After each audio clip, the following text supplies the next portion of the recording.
Earlier video, we talked about the domain name system process. We talked about the servers that you would communicate to, but we really didn't talk about the internals of those servers. Those servers are running DNS software, and that software has a number of records that it uses to provide you with information about name servers and IP addresses. These are called resource records, or RR. These are all of the different records for all of those different devices that you might run into. And there are a lot of different record types. There are over 30 record types. Some of them will tell you about IP addresses, others tell you about certificates, others tell you about name servers, alias names, and so much more. And in this video, we'll step through what some of the most used DNS records are. If we were to log into a DNS server and look at its configuration, we would find a forward lookup file that looks something like this one. You can see this is easy to read. There are different sections, and a lot of this may be pretty clear of what it's trying to tell you. And everything that we need to configure is in this text file, which also makes it very easy if we need to make a change to any of these settings. If we look a little closer at the configuration file, we can see some comments like a list of machine names and addresses, and these must be the machines, spock.mydomain.name. We have a mail and we have a Kirk, and we can see IP addresses that appear to be associated with those as well. And once we step through this, not only will these names and IP addresses be clear to you, but you'll also be able to figure out what everything is in the middle as well. One of the most common records in a DNS server, and from our perspective, one of the most important, is the A record. A stands for address, and this is how we ultimately define a name with an IP address.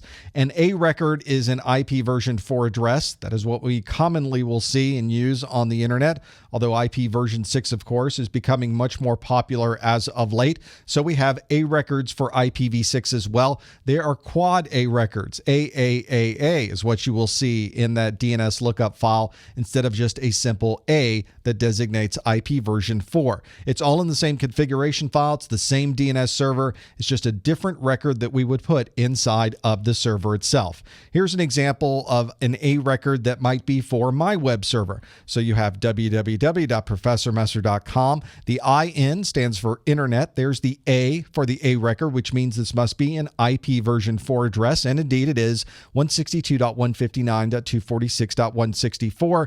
And there's a semicolon there to put some remarks or different information in the file so that you can remember what it is for later, and to simply have my name right after that. If there are other IP addresses and names that you would like to add, you simply add additional A records to the file, and that DNS server can now provide anybody with information about these A records that you add.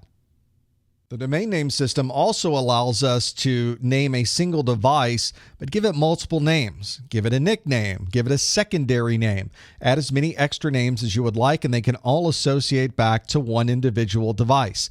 And you can see an example of this as something called a canonical name record, or a CNAME. This is something like Gopher on the internet. The CNAME is mail.domain.name. But if I use FTP as the name, it also refers to mail.mydomain.name, and www also refers to mail.mydomain.name. That way we can have names that are familiar to people and things that people can find easily, but point them all back to a single server that's providing access and services for all of those different applications. If you're in an organization really of any size, your email is so very important. Email has to be able to go between email server to email server.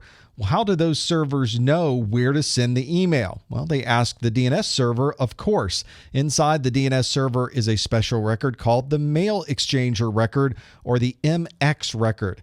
This is how all of these devices know where to send your email. So this is a very important record. If you were to look at the mail exchange record, it's very simple. There's IN, MX for the mail exchange, and then the name of the mail server. And that's it. You don't have to define anything else. Later on in the configuration file, you will have an address record that associates the name of that particular server to a specific IP address. So the MX record, relatively simple, but very important if you want to be able to receive your emails. Another useful DNS record is the pointer record. You can think of this as the opposite of an address record. An address record took a name and provided you with an IP address. A pointer record means that you can provide an IP address and come up with a name. And offhand, this doesn't seem like something that you would use a lot. There are certain applications that use this capability to be able to transfer information between services.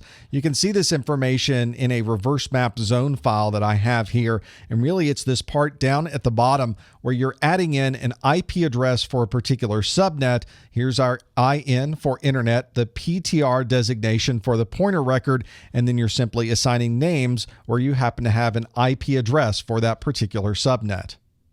Hopefully that's given you an idea of what you can expect if you look at the configuration of a DNS server. You should be able to now recognize some of the most popular records and be able to understand what those records are doing inside of that server.